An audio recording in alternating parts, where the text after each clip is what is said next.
Last week, actually this week, what we're doing is continuing the Govardhan Leela, the lead up to it, and actually lifting Govardhan Hill. Uh, it's interesting to know to watch the narration unfold according to Krishna's plan. One of the themes that I kept noticing was why he's doing so many different things, uh, talking about philosophy from the Karma Mimamsa point of view or the Sankhya point of view. But the underlying reason that's always listed and explained is this was all to anger the demigod and king of heaven, Indra. So let us dive into those topics. This is March 2005, lessons 7 and 8. Continuing in this section, we're chapter 24. We'll also do the first part of chapter 25 because there's just a few of us. I'll start by reading from Srimad Bhagavatam, 10th canto, 24th chapter, texts 31 through 35, Sarartha Darshini. Again, back to Sukadev Goswami. Every once in a while, the Bhagavatam comes back to Sukadev. Excuse me. Speaking to Maharaj Pariksit. Lord Krishna, who is himself powerful time, desired to destroy the false pride of Lord Indra. When Nanda and the other senior men of Vrindavan heard Sri Krishna's statement, they accepted his words as proper. The cowherd community then did all that Madhusudana had suggested. They arranged for the Brahmins to recite the auspicious Vedic mantras, and using the paraphernalia that had been intended for Indra's sacrifice, they presented offerings to Govardhan Hill and the Brahmins with reverential respect. They also gave grass to the cows. Then, placing the cows, bulls, and calves in front of them, they circumambulated Govardhan. As the beautifully ornamented cowherd ladies followed along, following on wagons drawn by oxen, they sang the glories of Lord Krishna, and their songs mingled with the Brahmins' chanting of benedictions. Krishna then assumed an unprecedented, huge form to instill faith in the cowherd men, declaring, "I am Govardhan Mountain." He ate the abundant offerings. And nice painting. So, Vishwanath Chakravarti Thakur's commentary. In order to show the superiority of the sacrifice instituted by himself, and to increase the faith of all the Brijbasis in it, Krishna appeared in another huge personal form, which was like a second mountain standing atop of Govardhan. By doing this, Krishna convinced the cowherd men that he and Govardhan Hill are identical. The Brijbasis thought, Krishna is the hill. I am Govardhan Mountain means, I am the presiding master of this region. Being pleased with your devotion, I have appeared. Please ask for anything you desire. Saying this, Krishna then accepted the offerings of food made by persons both near and as far away as Nandagram. Some preparations were seen by the Brijbasis at Govardhan Hill, but the others that were offered in meditation were invisible to them. With thousands and millions of hands, which were both short and long, he ate all those offerings from every direction. Thus he filled everyone with joy by eating all the food. Oh. Uh, First of all, I'd like to tell Hare Krishna, everyone. And I'm a little sick, so I might not be participating too much if I can resist it. But right here, this one thing that you read about the offerings being made in meditation, and not everyone can see, but Krishna accepted that. That is a wonderful statement, because we can take that very personally, can't we? Yes? Certainly. Yeah. Who knows another story that correlates with that concept that the Lord can accept offerings, although the person offering them might not see that happening. Oh, you, No? oh yes. Well, there's two. Oh, okay. Well, okay, go ahead. Well, Sachi Devi, We'll she tell that made story. off. Yeah. Well, I can't tell anything. You can tell the Okay. story. When Lord Chaitanya sent Damodar Pandit, who was his close associate, to Navadvip, back home to Mayapur, he explained that you tell my mother that I come daily and accept her offerings. She thinks that she may be dreaming. Sometimes she puts the food on the altar, and sometimes I actually eat that. And she comes and she finds the plate empty, and she thinks that an animal or someone has come, or she forgot if she even put food on the plate in her ecstasy. But you tell her that I am coming every single day and enjoying her offerings. And in this way revealed not only to Damodar Pandit and Mother Sachi, but just as we're seeing here with Krishna, that whoever offers, what's that verse? Who knows from Bhagavad Gita? The verse that says, if one offers me with love and devotion. Which one? 926. Yes. Anybody else? Hold on. Acharya, Say the verse. 926. Go ahead. You're muted, Prabhu. Prabhu, you're muted. Tell me he's muted. Yeah. Yes, sorry. I'm not sure. I can't remember the Sanskrit of that, but I'm thinking of Yad Karosi, Yadasnasi also. That's That's also there. 927. Yeah, Uh-huh. but it's escaping me the one before. The It's Sanskrit. Pacham Pushpam Pacham Param Pushpam. Toyam. Of course. You made Bhakti Pradasi. If one offers me with love and devotion, a leaf, flower, fruit, or water, I will accept it. I got to take this for a second. It's work. Sam, take over for.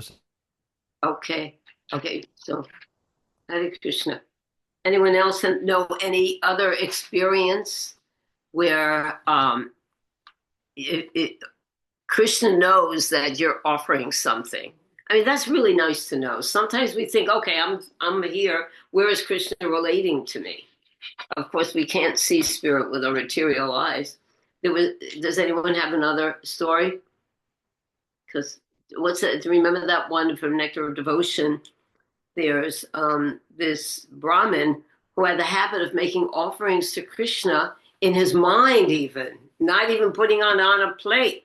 In his mind, he would prepare all these wonderful preparations. In fact, one day he offered sweet rice, and the sweet rice, which is supposed to be offered cold, that's the best way to eat sweet rice. You have to have it cold. So he tested it, and his finger got burned. And he tested it in his mind, and he opened it up, and he saw his finger was burned. That's how much Krishna is right there in front of us at every moment, knowing every thought, every word, every action, every motivation, right? So we have to take this whole process seriously. Anyone have a comment? Just in time, Pati. Yeah. Okay. So now we can move on. I love that painting with Krishna on above the hill. Okay. This is great. And this shows all the different Brijbasis and Krishna. This will be described next, whoever's going to read. Okay, yeah. Acharya, why don't you read for a while? Oh, this is it from Krishna book. Oh, look who's there. Who's that? That's our Govardhan Sheila. Jai. Hey. At Govardhan, sitting in a throne that was just there waiting for him. That throne. Hare Krishna. Go on, Acharyaji. Krishna book from Srimad Bhagavatam, Canto 10, Chapter 24, text 31 through 35. When everything was complete, Krishna assumed a great transcendental form and declared to the inhabitants of Vrindavan that he was himself Govardhan Hill, in order to convince the devotees that Govardhan Hill and Krishna himself are identical.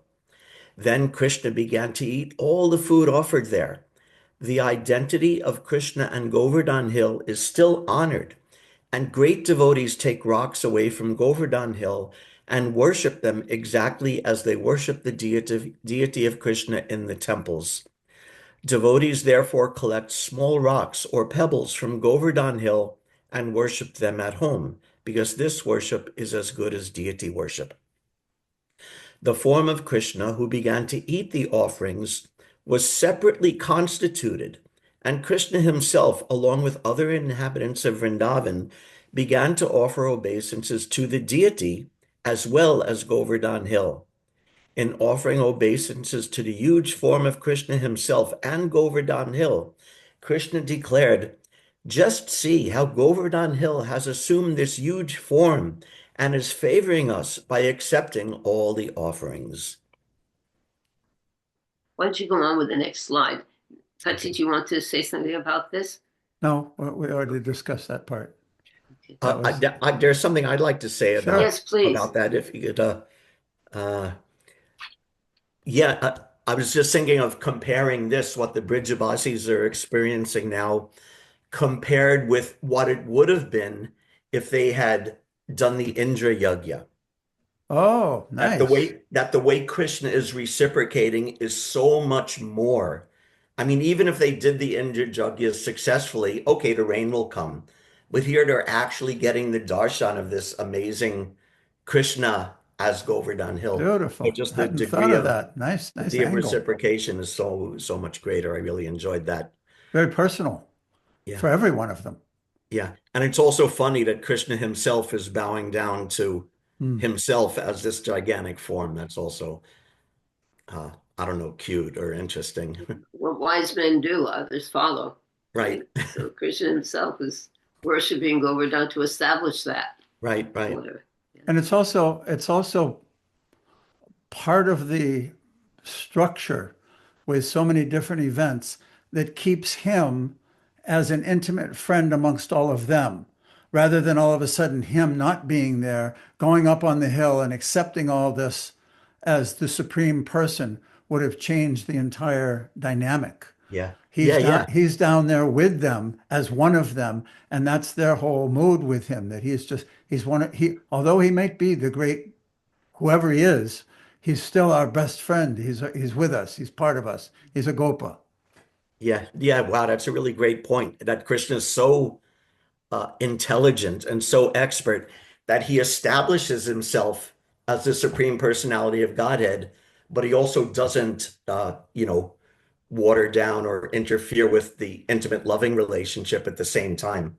Yes, So- I think so- in Chaitanya Charitamrita it's called crippled. Crippled Yeah, by crippled, awe right. by awe and reference. Yeah. The love becomes crippled. Yeah, he manages to teach Yes. us that he's the Supreme Lord, but without crippling it. That's very beautiful. intelligent. Yes. That. Wonderful. Okay, you want to continue reading? Sure, yes. Srimad Bhagavatam, Canto 10, Chapter 24, Text 36 and 37, Sarartha Darshini. Together with the people of Vraja, the Lord bowed down to this form of Govardhan Hill, thus in effect offering obeisances to himself. Then he said, "Just see how this hill has appeared in person and bestowed mercy upon us. This Govardhan Hill, assuming any form he wishes, will kill any residents of the forest who neglect him. Therefore, let us pay our obeisances to him for the safety of ourselves and our cows." Vishwanath Chakravarti Thakur. In his form as a child standing among the festival goers of Vrindavan, Krishna led the Brajavasis in bowing down to his new incarnation as Govardhan Hill, which was nothing but an expanded form of himself. Then Krishna spoke in 1.5 verses. See how this hill has been merciful to us. This Govardhan Hill, assuming any form he wishes, such as snakes, will kill those who disrespect this sacrifice. Therefore, we should offer respects to him. Any comments on that? Just the common Vedic technique that there's a positive injunction and a negative warning as well. So he's saying, oh, Govardhan Hill's so great, let's offer obeisances. But also the negative side, or the other side, the carrot and the stick. And if you don't do it, then you'll be killed by Govardhan Hill. Vishwanath Chakravarti Thakur says in the form of snakes. And I think Prabhupada also includes something about that Yeah. in his in Krishna book And about that's being pretty killed. severe, don't you think? Yes. That's pretty severe. So that's how Okay. Well, serious we should take worshiping Govardhan Hill. yeah, Yeah. very good. Thank you. Let me increase this so we can see how Krishna is here with Balaram and the cowherd boys pulling the cart. So it was specifically mentioned that he kept himself in both forms, as we were just discussing. Yeah, that is it's such a personal, as you were saying, it's such a personal thing that the Lord does, that he keeps his relationship with his devotee. Simultaneously, he shows that he's the Supreme Lord. Looks like we got some demigods up here witnessing the events. Wonderful. Also, something else that struck my mind, it's not the same thing, but I look at this picture and I'm also thinking of the churning of the milk ocean pastime, Mm-hmm. when also there's the big mountain, and then Krishna also appeared on top of that Oh, mountain right, in a nice. Vishnu Yes, he form with did. many arms and On top and underneath. and He did underneath, the and sandwich. he was also present there. Actually, that's another pastime with like multiple incarnations or Forms at multiple once. appearances of Krishna at the same time. So it's not the same, but it reminds Nice. me of it nonetheless. Good. Very nice. Okay, so we go on now. Sure. Okay, Tisha, would you like to read? Yes. Priya. Hare Krishna, everyone. Yeah. Okay. Srimad Bhagavatam 10, 24, 38. Sarata Darshini. Oh, sorry.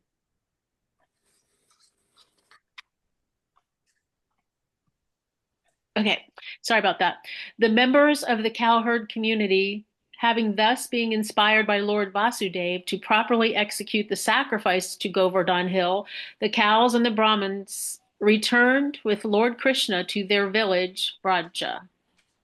Vishwanath Chakravarti Thakur. Although these philosophies are not followed by devotees, Krishna cited the atheistic Sankhya and Karma Mimamsa in order to stop the sacrifice to Indra. According to Srila Sridhara Swami, Sri Krishna presented 6 theoretical points in this chapter. 1, that karma alone is sufficient to determine one's destiny. 2, that one's conditioned nature, svabhava, is the supreme controller. 3, that the modes of nature, the gunas, are the supreme controller. 4, that the Supreme Lord is simply a dependent aspect of karma. 5, that he is under the control of karma. And 6, that one's occupation is the actual worshipable deity. Sri Krishna presented these arguments not because he believed them, but rather because he wanted to stop the impending sacrifice to Indra and divert it to himself in the form of Govardhan Hill. In this way, Krishna desired to agitate that falsely proud demigod. You know, before we go on, this is what someone will think if they don't believe in God. Right? This is actually, there's no other choice. You have to unmute, Patti. Unmute. That one that you mean that they'll come to one of these conclusions. Yeah. If they don't accept the supreme cause of all causes, Sri Krishna Bhagavan, the supreme cause of everything, then they will tend to believe any of these things. I was thinking we could take a moment and go through each one of these and find out why it's what's fallible about it. Tisha, Now- let's start But with so- let's start. Go ahead. Well, so when in this purport he says 6 theoretical points, and theoretical from what? I mean, are they theoretical from the Vedas? These are 6 points that are taught in the, whatever it says, the Sankhya and Karma Mimamsas, or do you know what I'm trying to find out where Yes. these points? Okay. There are atheistic interpretations of Vedics. Isn't that right, Acharya? You seem to know something about this. We talked about it previously. Yeah, that sounds That makes sense. that different speculators who are not part of a parampara and don't hear the knowledge as coming down in that, when they read the words of the Sanskrit, which can be interpreted variously, they come up with different theories of and philosophies and see the Vedas through that lens. And because it's absolute knowledge, Krishna gives them the intelligence by which to see the verses in those skewed ways. But only because they don't believe in God. Only because they're impersonalists and they don't believe in God. Otherwise, you can't come to these conclusions. Well, what confuses me when you say that is they don't believe in God or they believe they are God. Like these are two different things. They are almost two different things. If you believe you're God, that means you don't believe in God. Just because the impersonalist path believes that they merge into creator. Into the oneness aspect of the absolute truth, which we accept exists. Yes. Certainly. And you can go there too, but that's not the highest conclusion. Okay, between that and not believing in God, is that? What confuses me is just because the way when I started on an impersonalist path, I never considered myself atheistic because I always believed, I was trying to figure it out, but I always believed there was a supreme being. So I believed in, The supreme person. Yeah. Supreme person. I believe that Krishna. Well, you've always been a devotee is the thing. That's why it didn't fit right before. I guess it's just that word atheism kind of triggers me or something. It makes me think that that people who don't think there's anything out there, they think there's a void. They think there's nothing, more like Buddhists. They think there's a void, nothing. Well, then they would come to those conclusions. People who don't believe in God, you cannot come to those conclusions, is my understanding, unless you don't believe in God. And we'll go back to them in a minute. Acharya? Yeah, impersonalism, at least like traditional Indian impersonalism, gives lip service to the idea that there's some kind of supreme. Yeah. But like Prabhupada gave the example, there's a supreme, but he has no intelligence, he has no mind, he has no body, or equating that with yourself, who is clearly not supreme, are different sort of backdoor ways of denying the supreme, even if you're giving lip service to Brahman or whatever. Sure. Yeah. Another point of view is that if a person believes that the impersonal aspect of the absolute truth is the ultimate feature, then from the personalist point of view, he's considered an atheist because he's not accepting that there's a personality. So therefore, he's not really a theist, which means he believes in a personal God. See, that helps so much, Dhruva. That just you saying that there isn't this supreme being and I'm separate from it. If they believe there's a merging, then they can't believe in a separate personality. So that really explained that. Thank you. Okay, so let's just take a moment because we do have time today. It's some short here. Okay, Tisha, maybe you can refute this. Karma alone is sufficient to determine one's destiny. What's wrong with that statement? Or is it right? Karma alone. No, it's definitely it is wrong because at any time Krishna, by his causeless mercy, can intervene your karma or. Excellent. Yes. That's the answer. He's an independent supreme controller. If he were not, then karma would be more powerful. One's karma would be is sufficient to determine one's destiny. Can I say something here? Sure. This karma this is in the material world. Now, you have to understand that there's the material world and the spiritual world. So destiny can go beyond the material world. Can you put it back to the words? Mm-hmm. So that karma alone is sufficient to determine one's destiny. That and karma, just by its the meaning, has to do with action reaction in this material world. Even the impersonalists understand that there is something spiritual, something that is beyond karma. Isn't it? It makes sense, Patty? Yes. So what I want to do is go through each one of these. Do you want me to get in here and help pick people, or do you want to do that? You can do that. Okay, Manvantara. So one's conditioned nature or swabhava is the supreme controller. Why is that not true? One's conditioned nature is the supreme controller. In other words, Well, a person is controlled. because we're always dependent. Our nature is being dependent. There is the supreme controller, and then we are the dependent. We are being controlled. Okay, nice. So even one's conditioned nature can change? That one conditioned nature, one's conditioned nature.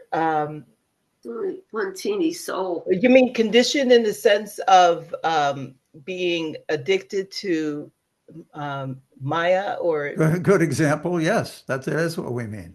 It's one's conditioned nature, not one's true nature. right? Not that's the difference. Mhm. I think you've just by contemplating it, you've picked it out. One's conditioned nature cannot be the supreme, because that conditioning can change. Take water and take it out of a cup and pour it in a glass, it'll change its form. We're changing constantly. Right. I have a question. What do you mean the supreme controller? The supreme of one's individual self, or the Yes. supreme No, yes. of everything? No, just oneself. Chatamayi. Number People. 3. The modes of nature, the gunas, are the supreme controller. Haribol, Dandavat Pranams. Good morning, everyone. The modes of nature are the supreme controller. They certainly are controlling, pushing us around because we are attached to them. But so long as we make the gunas or allow the gunas to me, control by the gunas happens inadvertently because we don't attach ourselves to Krishna and his will. So they are the default controllers. So in that sense, it is true. But why this is not true is because we have a choice. We And don't. what is that choice, and what happens when we make the other one?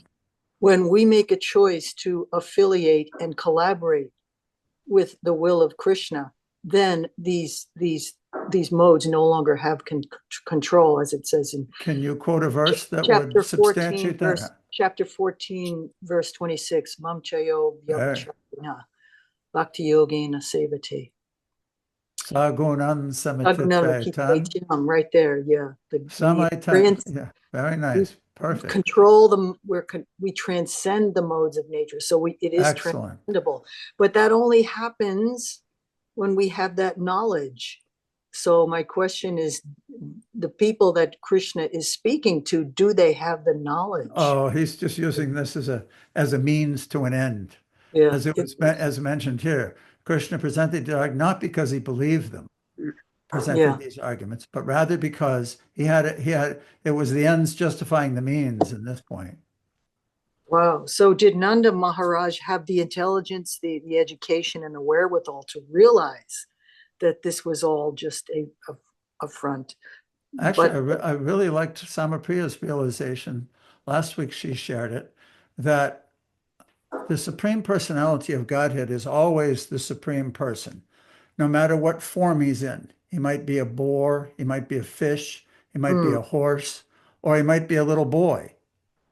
So his presenting arguments was so powerful and so influential that his will was going to be done.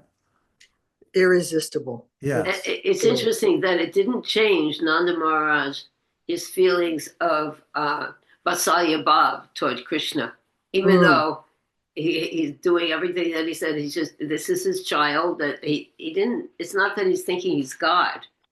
It's far out, like Acharya was saying, how everything is being held together. Krishna is allowing us to have our rasa with him, even though sometimes we think of him in terms of God, he's unreachable. You know, what kind of relationship is that? The teeniest with the greatest. Somehow or another. Yes, it's remarkable, the personality of Nanda Maharaj and Oh, his role that he played in this Leela. And for him to listen to these arguments. And bottom line is that Krishna's will is irresistible. Wonderful.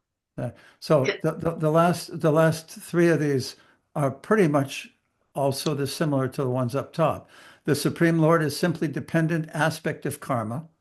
Well, we just discussed that, where it's the karma is alone sufficient for destiny, and it's not. That he is under the control of karma. Chatamayi's verse, Mam Chayo Vyapacharena, nullified that. So does Daivi Hesha, Gunamayi, Mama Maya, Dharatyaya, means they're his energies. Mameviye Prapadyante, Mayamitam Tarantite. And if you surrender unto him, you'll cross over them. And one's occupation is the actual deity. I don't know how he ever got to there. But that's actually what convinced that them to people will worship worship- Govardhan Hill. Sarah, I wanted to get a picture. Well, I'm I going to was like mute you, all the Kate. memories. Okay. I have one thing. Faye has put up in the chat thing that she says, I think conditioned nature swabhava is in the context that might be varnashram duties. What do you think about that, Patti? That was my comment, not Faye's. Oh, Oh yeah. Oh, that's your comment. Sorry. Well, what do you think about that anyway? Because that would be a very high way to look at it, that it's varnashram. Sometimes when you see how it's displayed in the world nowadays, varnashram would be a step up. What do you think, Patti? well, I think he's using it as part of the argument. When we were reading the texts, he's saying the Brahmins do this, the Vaishyas do this, the Kshatriyas do that, and the Sudras do this. So therefore, one's swabhava is worshipable. Oh, okay. They should Thank you. act. They should act according to those Anyway, modes and according to those Vedic right. principles Perfect. that would dictate that caste or varna. Good argument. I agree. Good argument.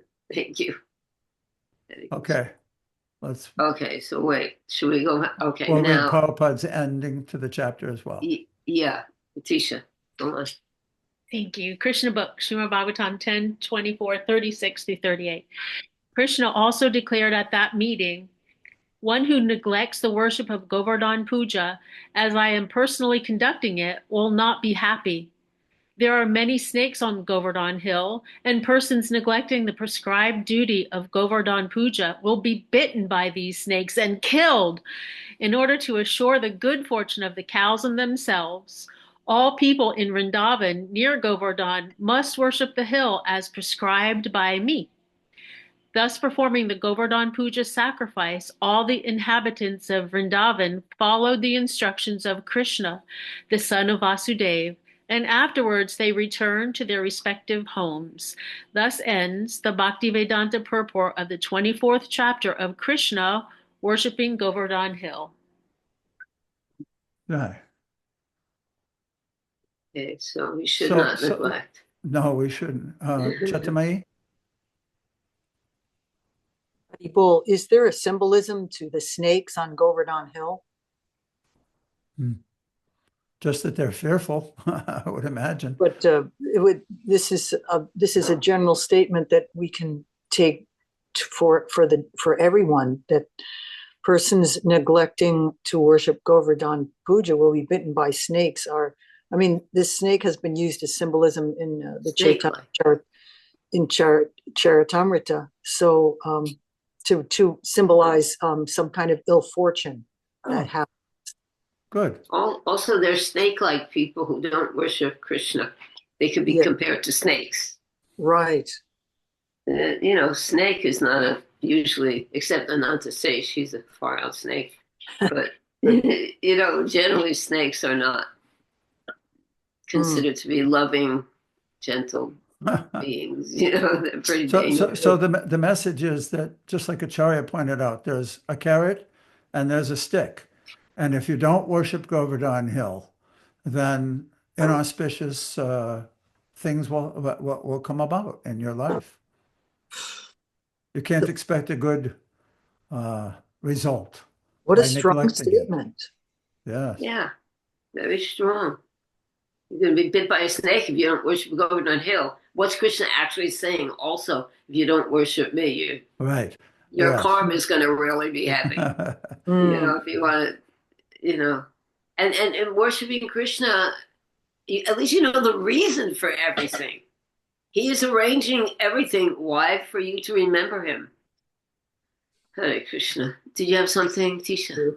I was just going to say that I don't know what else is on Govardhan Hill, like in terms of animals or creatures that can harm you. But when you get bitten by a snake, you don't die from the bite, you die by the poison. So the poison of the snake is what kills you. So if you're not doing the worship and worshiping Krishna, then anything else is like poison.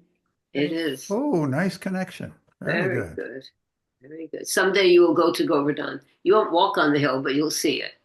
So, essence of everything. Yes, Chaitanya.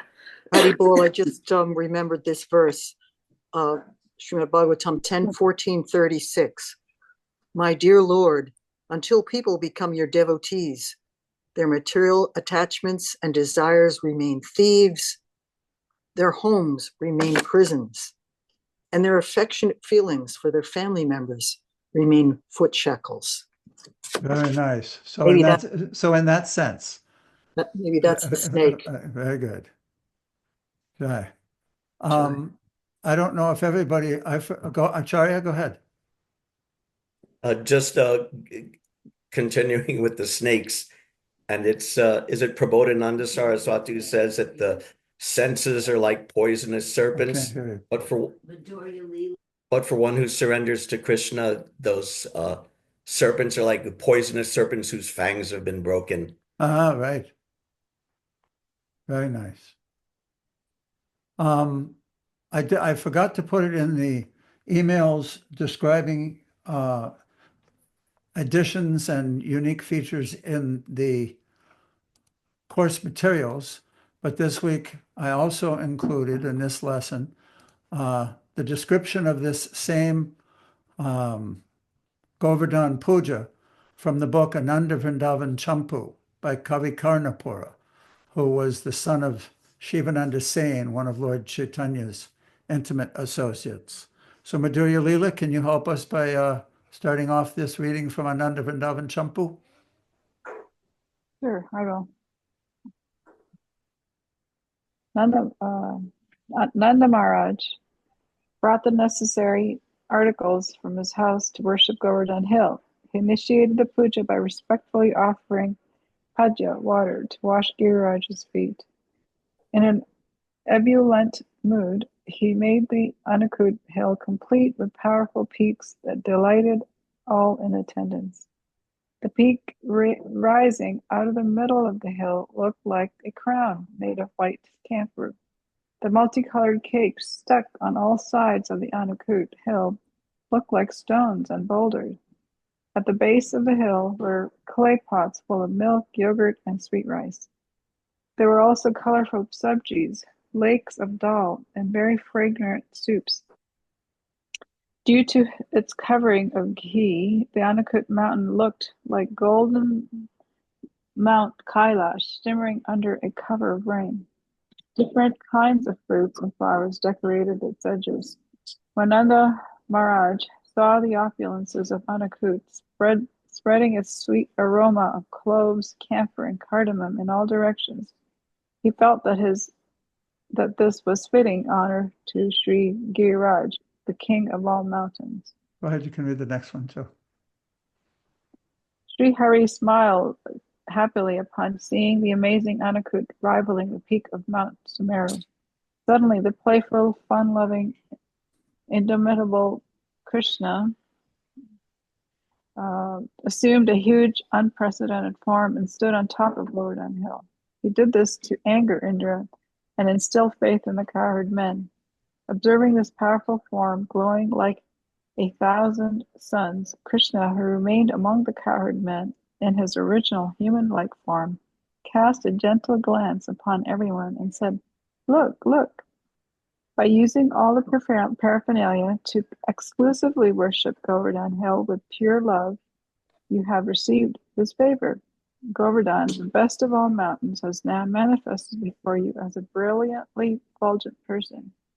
Please look closely. The huge mouth of this expanded form of Giriraj resembles a deep cave. Through his mouth, though his mouth is massive, his face looks as beautiful as the full moon. Usually trees serve as his arms, but now he has two beautiful arms adorned with attractive jeweled armlets. Usually hard rocks cover his body, but now he has assumed a tender, sweet form. Look how that beautiful body walks over the other non-moving form. Moreover, this non-moving form is sitting like a seat made of costly emeralds, but it appears like the huge chest of the moving one. Glittering like a row of rubies, his teeth look like the crown of the non-moving form. The saffron hue of the minerals on the non-moving form gives an attractive hue to the lips of the moving one. In comparison, these two forms of Govardhan manifest the same elegance. Govardhan is reciprocating with your overflowing love and devotion. He is acting like a hungry person, extending his arms, bedecked with jeweled bangles. Look, just see how this hill has appeared in person to fulfill your desires. Now offer respects to him. Any comment? Very vivid, description that conjures up a nice image in one's mind. Do you remember anything about Lord Chaitanya's exchanges with Kavi Karnapur? His name was Paramananda Sen when he was a young boy. Do you remember that story from Chaitanya Charitamrita? It's not the one about the about paving the road with the No. jewels. It's not that one. That was Nisringananda. No. Charya, you remember it? Yeah, I do, but it was because it's a favorite. He was a little child and he wasn't speaking. I can't remember his age at the time, and he wasn't speaking. And so Mahaprabhu told him, chant, chant. And in that way, he actually initiated him. But also, even as a little child, he composed this very beautiful verse, which I can't remember the Sanskrit, but it's like, Krishna is the blue, he's the dark kajal around the eyes of the gopis, and the blue jewel on their chests, and the bluish earrings of the ears. In other words, poetically saying how Krishna is all the gopis see, all they hear, all they hold in their heart. And that's how he got, because he composed that beautiful shloka at such a young age, that's how he got the nickname or assigned name Kavi. Yes, Swarup Damodar, I just looked it up. Swarup Damodar was there when Lord Chaitanya told him to chant, and he wouldn't chant. He kept quiet. And Lord Chaitanya said, I made even animals and Jerry Kondo chant. I make the whole world chant. I can't make this boy chant. And Swarup Damodar said, my guess is that he's holding something in his heart that he wants to express. So then Mahaprabhu said, yes, go ahead, you express it. You tell me, what is it? And he came out with this beautiful verse that you've just told us about. And then Swarup Damodar said, because of this, he'll be known as Kavi. He'll be known as a great poet. And indeed, he did. And a champu, a book that's a champu, Samapriya, you hear? Yeah. What is a champu? A champu is a series of writings that's composed of prose and poetry simultaneously. That's a champu. So what's another book that's another champu?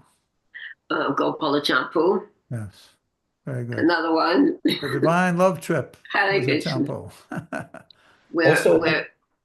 I'm sorry, go ahead. No, where you see distinctly that there is poetry and then there's verse. And that's a method of, a style of writing. But one more thing I was going to say about Kapikanapur.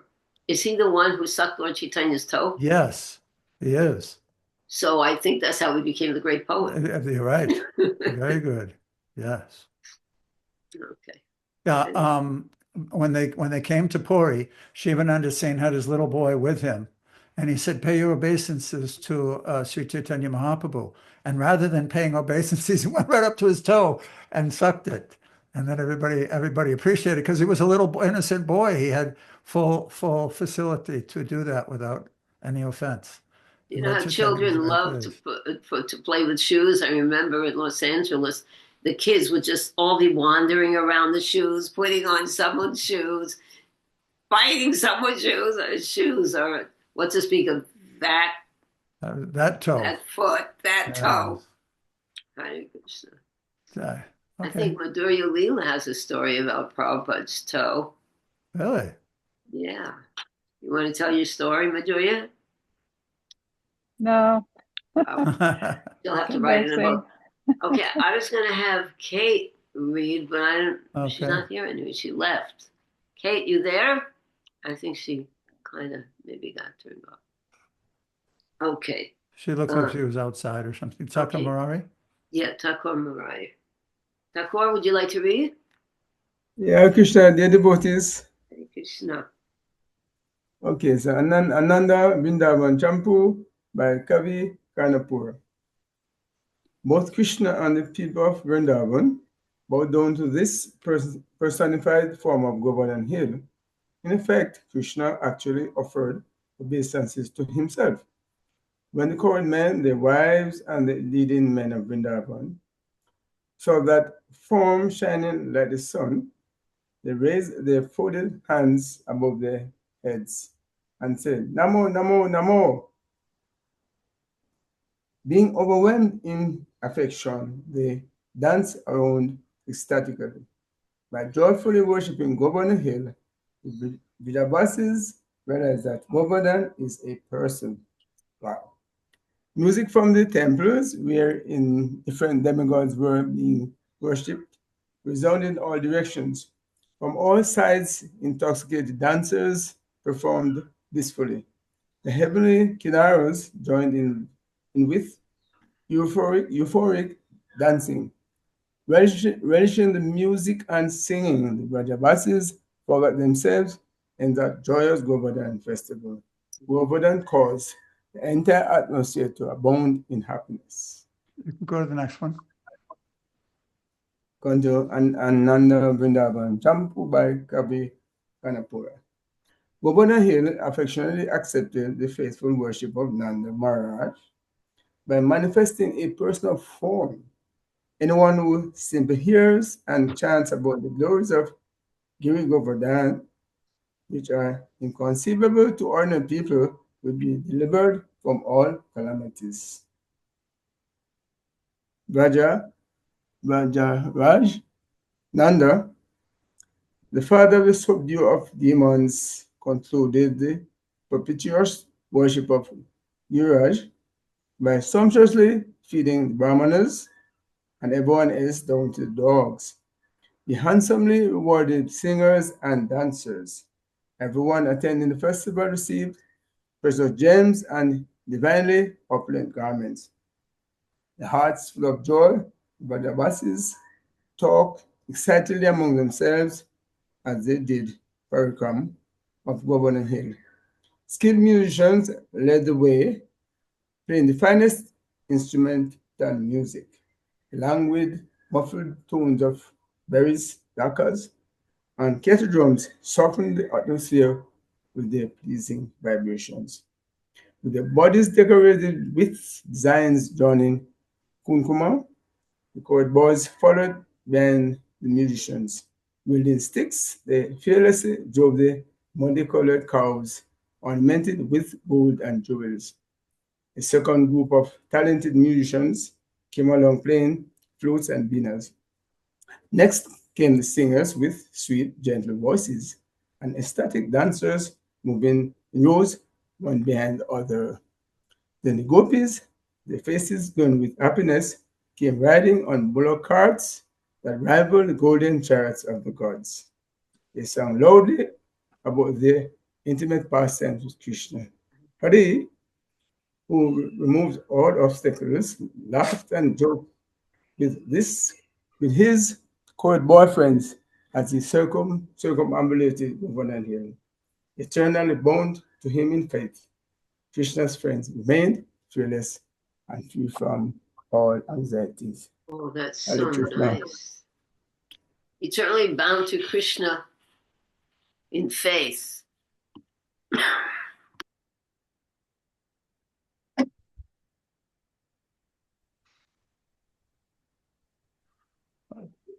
Anything, realizations, Thakur?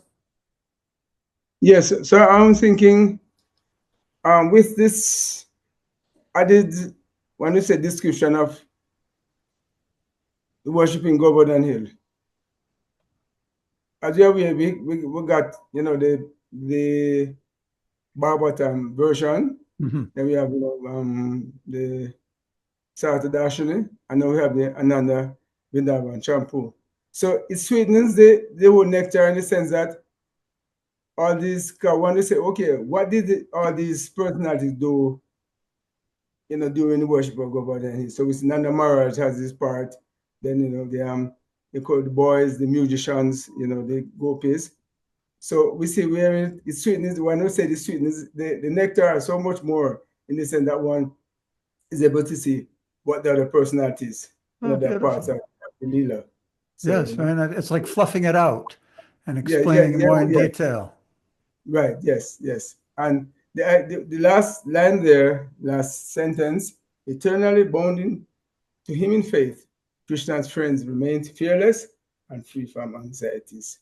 So we see with the faith there is important there. So very nice, I would Nice. say. To become free from anxieties and fearless, to remain free from anxieties and fearless, we have to have faith in Krishna. Right. Yeah. Beautiful. Thank Okay. you. Thanks. To bring everybody into the Vrindavan consciousness, to Govardhan consciousness, here's a little, I think it's supposed to come up. Yep, here it is. A little Parikrama video. Oh, Govardhan.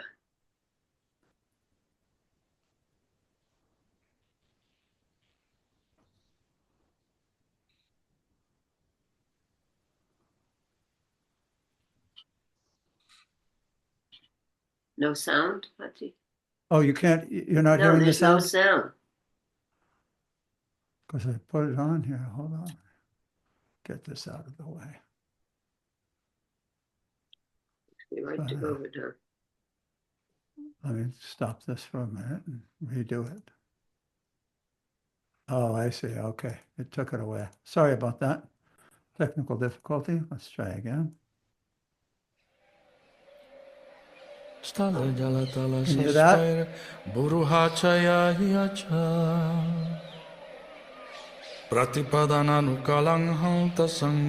Are you hearing it? Yes. Yes, Okay. yes. It's a prayer to Govardhan. Trijagatini jagotrang saratakankhya payang me Mijanikatani vasang dei Govardhan tvam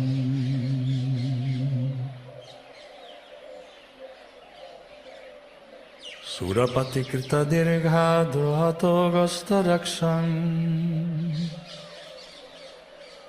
Tavanavagriha rupasyantare kurvataiva Aghava karipuno chair datamana drutang me Nijanikatani vasang dehi Govardhan tvam Jai Giri Govardhan. Oh, thank you. Hare Krishna. And now, after stopping the Indra Yagya, what happened? Okay. Kate, would you like to read? Are you with us, Kate? Yeah. Oh, she's up. I'm here, but I don't think I can read today. Sorry, I'm Okay, just so listening. Okay. Hare Krishna. Manvantara?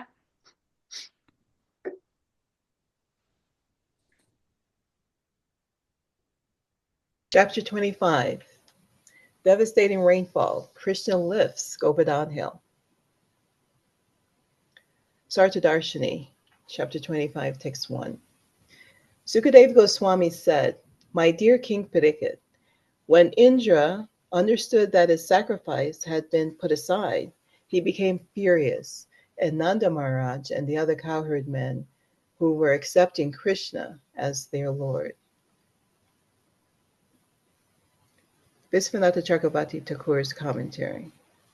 This chapter describes how Lord Indra became overcome by anger, sent rain to destroy the people of Raj. To protect Raj, Krishna held Govardhan Hill in his left hand for 7 days. Sukadeva Goswami immediately reveals the foolishness of Indra and the absurdity of his anger. Text 223. Angry Indra sent forth the clouds of universal destruction, known as Samvartaka. Imagining himself the supreme controller, he spoke as follows. Indra said, "Just see how these cowherd men living in the forest have become so greatly intoxicated by their prosperity. They have surrendered to an ordinary human being, Krishna, and thus they have offended the gods." Visvanatha Chakravarti Thakur. Verse 2 describes Indra's anger. Samvartaka refers to the clouds used for destruction of the universe. Cha indicates that the 7 winds of destruction, such as Abaha and Pravaha, were also sent. Due to excessive pride, Indra arrogantly considered himself to be the supreme controller. Indra said, "I am astonished to see the amount of wealth and bliss of these cowherd men."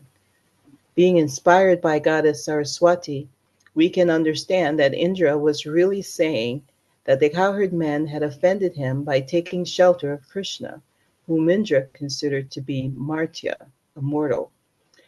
Krishna is called Martyam because he appears to give auspiciousness to the ignorant souls of the material world. Did she go on with the next one? I can't hear you. No, I think we should explain a little bit.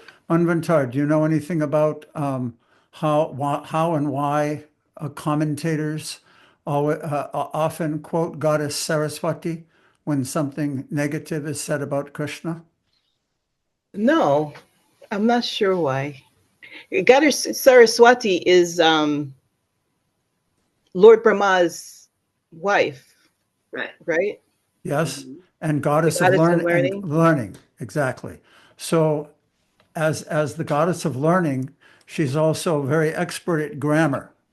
And oftentimes what happens, for example, when Shishupal started calling Krishna names in the Rajasuya sacrifice, or when Indra here starts talking very negatively about Krishna, he's nothing but a talkative young boy, a mortal human being, then the acharyas, who are also expert at Sanskrit, they say that although they were saying this, another meaning is this.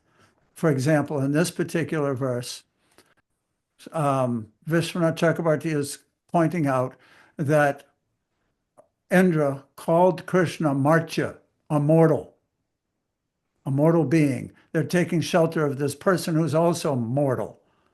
But he explains that another meaning for Martyam, or Martya, is because he appears to give auspiciousness to ignorant souls of this material world. So they actually take the verse and show how it has a secondary meaning. And this goes on a lot through Rasikic books. So we can keep this in mind. I wanted to point that out before we go on. Because Sanskrit, sometimes words in Sanskrit can have many different meanings.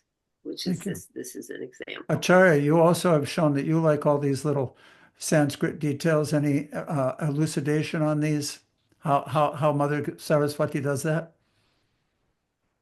I do like it, but I have nothing to add here. Okay, so it's clear. Yeah, and Good. it's fun, and it's really always fun when it It does. is. Yes. Sorry. Okay. So we'll go. Manvantara? Oh, do you want? Go ahead, Sama.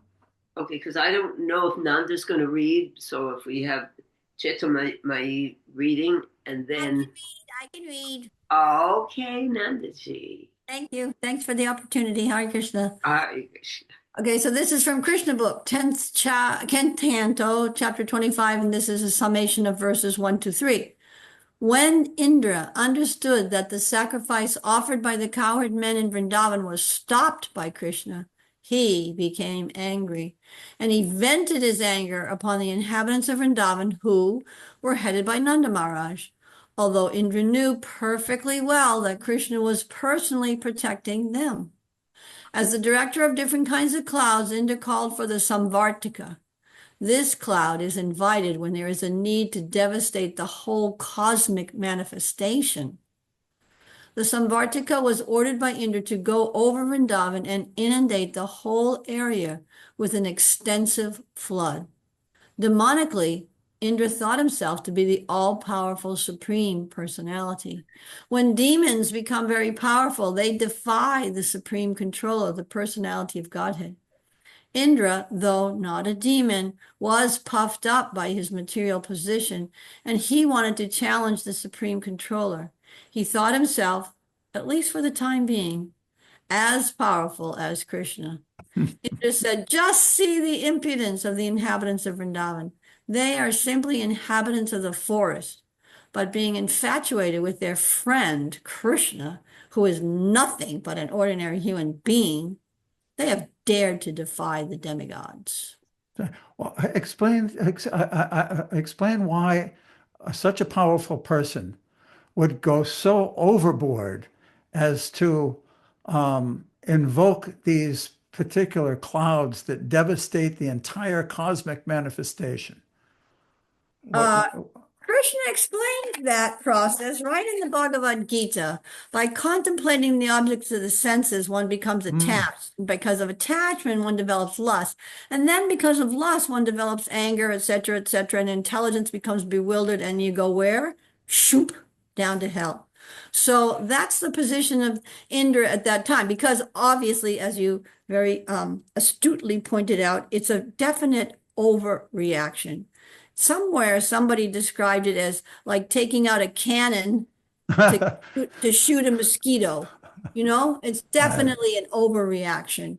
But then when you think of it, how much of an overreaction is, those clouds can inundate the whole cosmic manifestation. So obviously, had they been able to inundate Vrindavan, nothing would be left alive. He wanted to wipe out every living microbe, you know, what to speak of Krishna's associates and the cows and Nanda Maharaj and et cetera, in Vrindavan. So it's so linking that back to your initial verse from Bhagavad Gita, it's actually revealing how overwhelmed he became.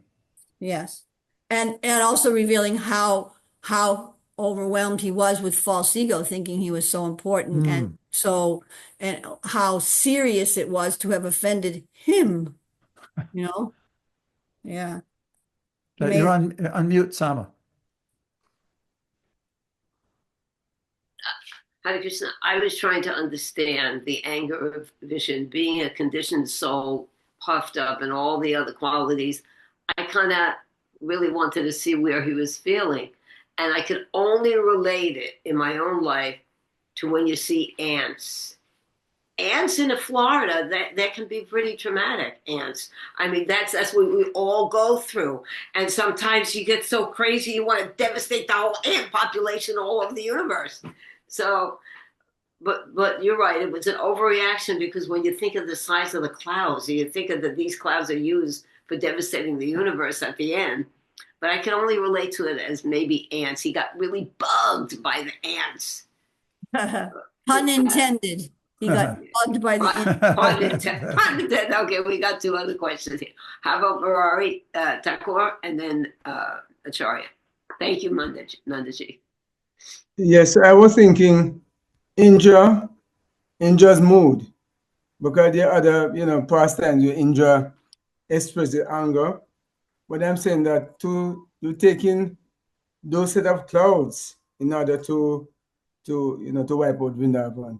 And also said that usually demons, react a certain way to the supremacy of Lord Krishna. But Indra, being a devotee, because an administrator, why was he so angry? So we're seeing that one of the enemies of the house is the anger, anger, mentality for anger. So as it was said that, why was he taking, as Nanda Mataji there said, taking a cannon to shoot a mosquito? So why take, and also he knew that it was Krishna, so what was happening? But then we are saying that the Leela plus, they being puffed up. And I remember the past time with Lord Brahma, when Lord Brahma was asking Lord not to make him be puffed up by pride. So, yes, I'm just thinking, yes. And they were saying that, inconceivable. Indra is a devotee. So why was he behaving like that? But we're saying, pride, could boy, be the that's past time. Yes, it's inconceivable. Yeah. Another thing, as you're questioning that, I'm realizing that as the Supreme Controller, as his master, Krishna's understanding what would irk him. And he's doing exactly that thing that will bring out his worst quality. Wow. I just want to say, and then we have a lot of conversations going on here. There's one book by Raghunath Das Goswami called Manashiksha, and it talks about pride and desire for fame. And we should read this book. Anyone can read it if they like it. It's a wonderful little small book, Raghunath Das, and it's all about the conditioned soul's desire to be worshipped. Hare Krishna. Okay, Acharya, and then Nanda. Are you finished? Tisha was before me. Oh, Tisha, my darling, did you want to say something? Thank you. Not important, but just really quick. Just thinking of the human condition, Indra is, when children or adults who haven't grown up, their attention is solely on themselves. And when things happen to them, they, the overreaction is intense. And so I was just thinking Indra Good point. Narcissism. We were looking up that word, what narcissism means, that everything has to please them. At every moment, they have to be pleased and told, very good boy, very good. Hare Krishna. Thank you. Okay, did you want to say something, Acharya? Because now Nanda's okay. Go on. Yeah, quickly. That when you talked about the example of the ants and completely losing control, that reminded me of the pastime of Dhruva Maharaj when he became too angry, killing all the yakshas. Oh my and God. he had to be restrained. And there and in other places also, Prabhupada comments that this is actually the nature of anger, that it just burns and feeds on itself and increases beyond all sanity. He would say even sometimes out of anger, a person may kill a loved one out of anger. Well, So that's I think actually the Nanda nature of quoted it. that verse, and doesn't it say at the end, and one falls down into the material pool, and intelligence is lost. That's actually part of the verse, isn't it? Very nice point. You kind of wonder, what is the satisfaction in anger? Oh, if I do this, I kill this person, I'm going to be happy. It never happens. There's no satisfaction in anger. And like Acharya just said too, if somebody actually does kill a relative in anger, then what's the result? Immediate regret, usually. Okay. Maybe not. Nandaji? Nanda. Yeah. Two little points. The first little insignificant point is about the ants, because I've had the same experience with ants. And just in case you don't live in Florida, you don't realize how many patillion, bazillion, quadrillion ants. And sometimes I remember times that I've, put the poison around, and then the next day there's a pile of ants, and I think, oh my God, this accumulates the amount of people that were killed in the Battle of Kurukshetra. Oh my God, there's millions. Okay, but aside from that point, Indra's anger. Now just think of the sense of all the people all around the universe who are offering their respects and their worship to Indra. And this little village of Vrindavan didn't offer their respects to Indra, and that was the response. It's amazing, isn't it? It When you spread it out even more, like everybody's off. And so this one quote unquote small little village with this one little boy, they didn't offer. And if that kind of a response, I wonder. Anyway, whatever. It makes it even more bewildering. How did he ever find even that village? Yeah, How yeah. did he even find it in all the whole everything? I mean, how do you find it? Well, I think we have to understand, let's go into that realm for a moment and discuss how the demigods are departmental heads of nature's arrangements throughout the universe. So he's very much like a good manager, understands what's going on throughout the whole warehouse. And therefore and for all intents and purposes, it appears that Nanda Maharaj and the other cowherd men were following a tradition that had been done by their forefathers and their forefathers and their forefathers. And every year we see that when there's a harvest time in that autumn season, that, we even have Thanksgiving. Around the world, there are festivals of harvest time. So they collected all these goods that he was expecting to be in his honor. And then all of a sudden, this little boy came up and convinced them to stop that and take all those goods and offer them to a hill. So he became infuriated by that. But how did he find that one little spot? I mean, we're talking really small, Brudge. Of course, in one way, it's very big. Okay, Again, Taco. my understanding is good management. Whoa, that's very good management. So, Well, see, Brahma, you're always being watched. yeah, Always yes. being watched. That's it. Hare Yes. Krishna. Tagore, did you want to say something? Yeah, quickly. There's a line in the Bible. Slowly is better. Yeah, there's a line in the Bible which says that pride goeth before destruction. Yeah. And the heart is spirit before a fall. So we are saying that, the anger and pride and ego. Yes, important. Yeah, just remember that, that line. Very good. Very Yes. nice. And also, just quickly too, the demigods, they say administrators, so they knew about, the managers of the affairs of, the material world. Yes. So why was Indra so angry? Was that Dhruva Maharaj says, yes, like somebody say, how to sort of ruffle your feathers, know what to do to you to get you ruffled. Yeah. So Krishna, know, but he knew that it was the Supreme Lord. So I saying inconceivable. Yeah, I heard it. Right. Very good. Yeah. And we keep referring back to this. The whole point is to reform Indra. Okay. Chetamayi, would you like to read? Thank you, Nandaji. Hare Krishna, Dhanava Pranams. Srimad Bhagavatam 10:25, 4 and 5, Sarartha Darshini.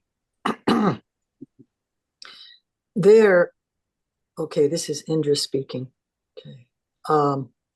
Their taking shelter of Krishna is just like the foolish attempt of men who abandon transcendental knowledge of the self and instead try to cross over the great ocean of material existence in the false boat of fruitive ritual sacrifices.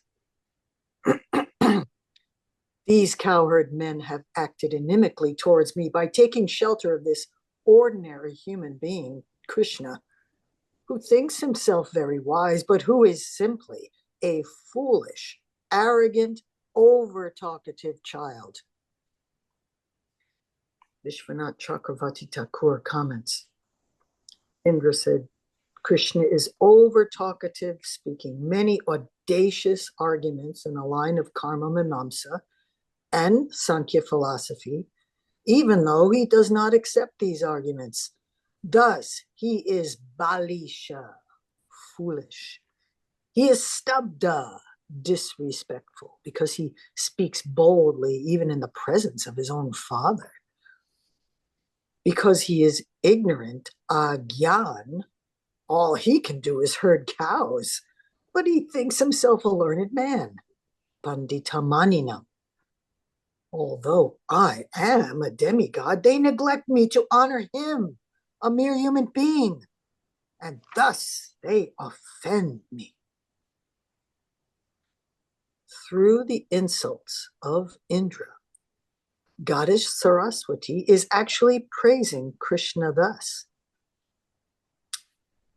By Krishna's mercy, even a fool, Balisha, becomes expert in speaking Vachalam according to Vedic authority.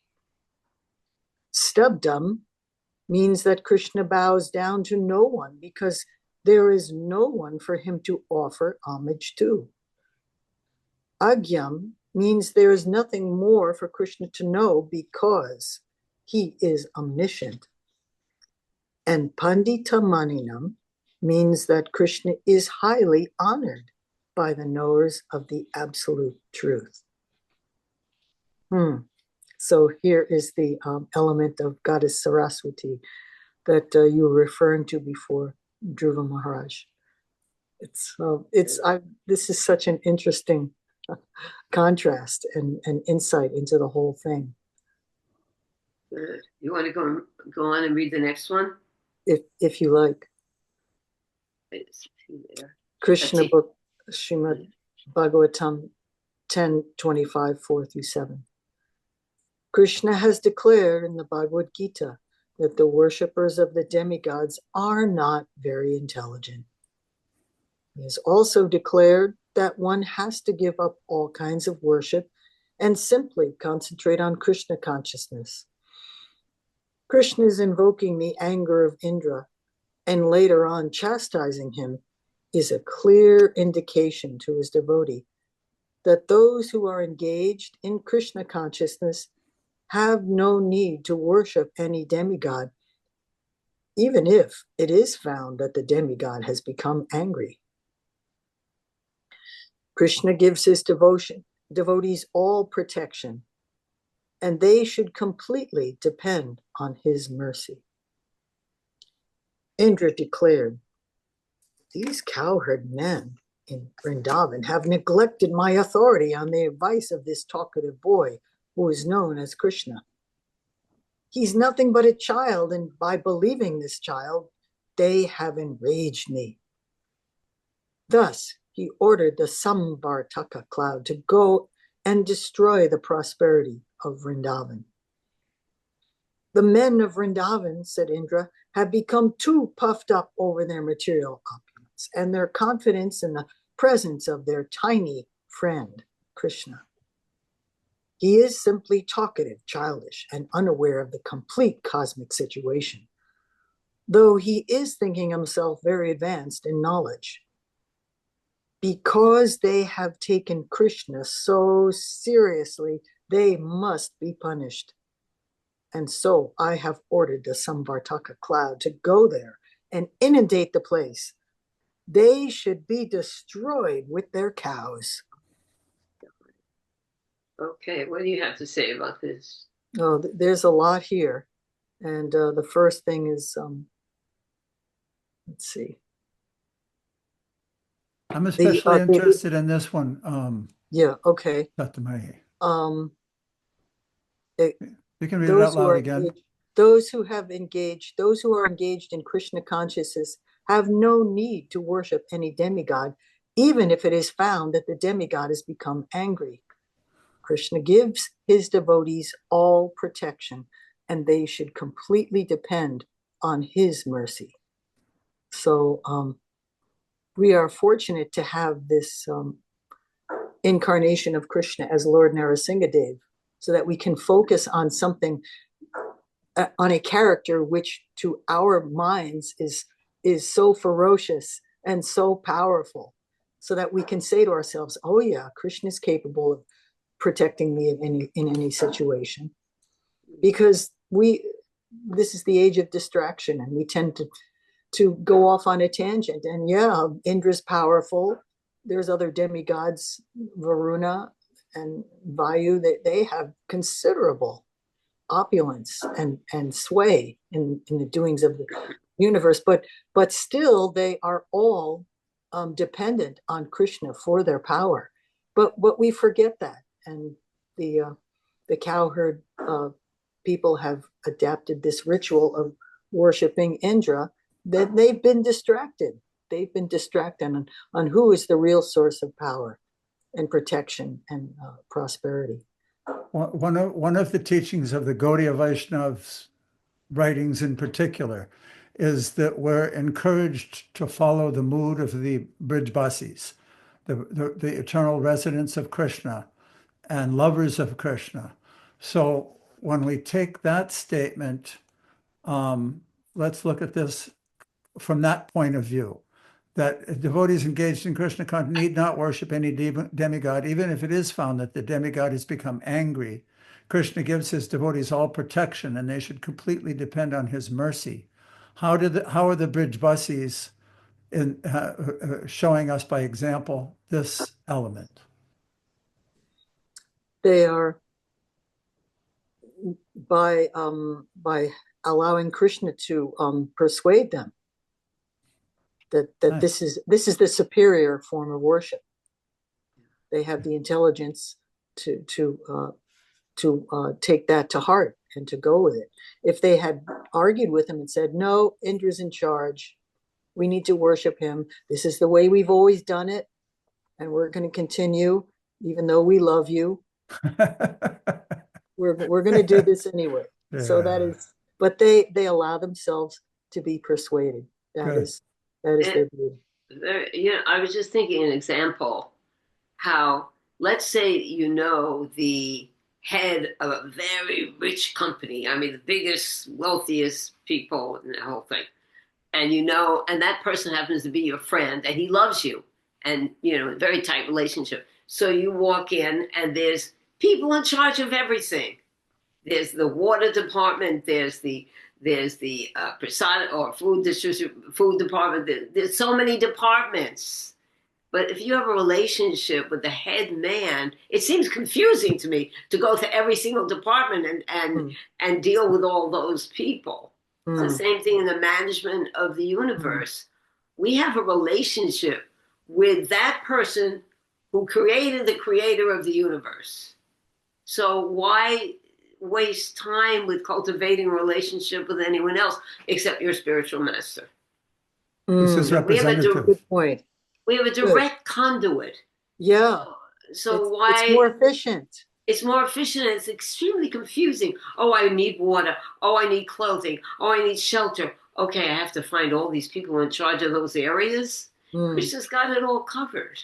At this point, I would divulge that I used to be a part of a group that practiced Kundalini Mahayoga, and their procedure was to worship one demigod, the Chandra, on Mondays. Tuesday, you worship Mars. Wednesday, you would worship Mercury, and there was worship of Ganesh. There was worship of Saraswati, and each day you had to cover the bases. If you didn't cover the bases, there was something wrong with your sadhana. Oh, God. And it was totally confusing. Very But, confusing. As an ignorant American, I didn't know any better. I said, okay, whatever you want. Very good. That's true. That's practical experience. We're trying to be very practical here. And plus, you get the divine love. Who can give you divine love? You're worshiping the moon, you're worshiping is any of that in relation to awakening the soul to the greatest love? That's the only thing that's going to fill anyone is love. So just see the beauty and elegance of bhakti yoga. Yes, very nice. Okay. All right, so we have just another slide. Nanda, are you with us? Could you please finish up for us and read this last one? Sure, I'd love to. Hare Krishna. Thank you, Donna. 10th canto, 25th chapter, verses 6 and 7, and this is from Saratha Darshini. To the clouds of destruction, King Indra said, The prosperity of these people has made them mad with pride, and their arrogance is backed up by Krishna. Now go and remove their pride and bring their animals to destruction. I will follow you to Vraj, riding on my elephant Airavata, and taking with me the swift and powerful wind gods to decimate the cowherd village of Nanda Maharaj. And Srila Vishwanath Chakravarti Thakur's comments are, Indra said, due to wealth, these coward men are mad with pride, and their minds have been influenced by Krishna. You should remove their pride and kill their cows. The unintentional inner meaning of Indra's words is as follows. The coward men are anointed with sandalwood pulp. You clouds should remove the heat in their bodies with the cool rain and refresh the clouds, making them tremble in delight. When Krishna lifts Govardhan, you should allow him to make a beautiful place to stay. The word Kshayam means residence as well as destruction. Indra spoke to the frightened clouds. I will also come behind you, desiring to destroy the coward pastures of Nanda. The real meaning is, I am also coming, desiring to see the cowherd pastures of Nanda. Hare Krishna. So what is that all about, Nandaji? It's all about King Indra's illusion, but it's all about the subject that we spoke about a few minutes ago about how Saraswati, or now as Dhruva Maharaj Prabhu pointed out, the Acharyas, they can take the meanings of the words because Sanskrit has such deep meaning and everything, and always take even criticism and offensive speech, and they can twist it around or whatever, interpret it in a different way, or break the words up different and come out with a positive praise for Krishna. Oh, wonderful. Just one example of why it's so important to hear from an acharya. Yeah. Look at this. The word Shayam means residence as well as destruction. To Yeah. me, these sounds like antonyms, not synonyms. The same word means a residence, which is a place of safety, and destruction, which means it's going to be torn apart. So the same word can be used either way. It's interesting. Sanskrit's such a complex. I'm often how do you say, kind of in awe at Srila Prabhupada's expertise in Yes. translation these Yes. things into English so we can understand such complex concepts. And Bhagavati often points out, I guess, she often points out how there's a little quote from Srila Prabhupada when the devotees were encouraging or noting that Prabhupada, he would translate on his little dictaphone, and the dictaphone would record by digits how much he had recorded that night, how much work he had done. So one time when there was a particularly great amount of digits produced, meaning that Prabhupada had worked a lot, the devotees were commenting, oh, he did a lot. He said, yes, but it is not mechanical, something to the effect. It's not mechanical. It takes a great amount of thought to be able to translate it into a way that you'll understand it. It's so full of meaning. Anyway, it's nice. Nice point. Thank you. Wonderful. Acharya, you put a note up there about Brigu and the Supreme and anger. Why don't you share that, fluff it up a bit? Yeah, that was from when we were discussing about how anger gets out of control. And I just figured it's such an important quality that in that pastime, it was actually the one quality that made Brigu convinced that Vishnu was the supreme. Do you want the story? Yeah, because Yeah. some may not know it. So Yeah, the sages, a bunch of sages or whoever was once wondering who of the three, Brahma, Vishnu, Shiva, who's actually supreme? So they entrusted Brigu to go and sort of interview them and test them to see who was supreme. So he went, I'm trying to remember the details. He first went to Lord Brahma, who was his father?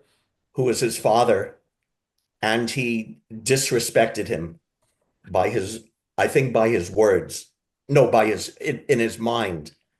In his mind, he disrespected him by not offering, he didn't do anything positively bad, but he didn't offer proper respects. So Lord Brahma got really angry at that. and threatened to destroy him, and eventually he was pacified. So Bhrigu said, oh, he got angry, he's not supreme. Then he went to Lord Shiva, who is his brother, and he offended him with his words, because Lord Shiva was sitting there, I think, with his wife Parvati on his lap.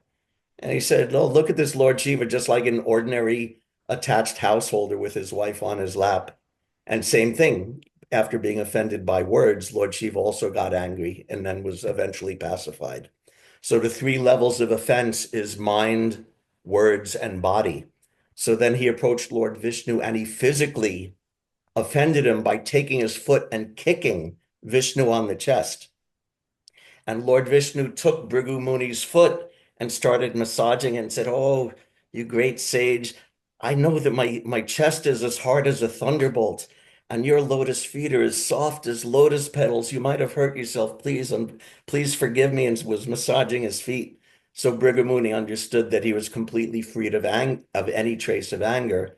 And because of that, he understood his transcendental position, that this is the supreme. And Right. actually, there are some deities that have this mark Yeah, of yeah. Bhrigu Muni. The Like Bhrigo's Gopi foot. Vallabha in Boston has that, the mark of Bhrigu Muni Yeah. on his chest. What a So that- beautiful connection Yeah. too, huh? That anger is such a negative, Yeah, low Well, quality. wait a second. It can be used, and Krishna uses it. absolutely. He Yeah. does use it. Look at Lord Nrsingadev, offend a devotee. Krishna is Bhakta Vatsala. He doesn't allow anybody to hurt a devotee. He gets angry. He likes to get angry. He But likes Prahlad to didn't fight. get angry. Huh? Prahlad didn't get angry, but Vishnu did. Yeah. Uh, So he can use all those things, and it's purely transcendental. Yeah. Okay. all right, to I be think- continued. Yes. Thank you. With the next event. Oh, please note that this week, I'll write it in the email also, but just as we just included part of the Ananda Vrindavan Champu and their festival of Govardhan, this week, when Krishna lifts Govardhan, I've also included Jiva Goswami's Gopala Champu, which describes the lifting of Govardhan Hill from his point of view. So stay tuned. Yes. Thank you, everybody. Jai. Panchakala Taruda Deviyo Namo Namaha. Hare Krishna. Giriraj Hare Maharaj. Krishna. Everybody, yeah, Krishna.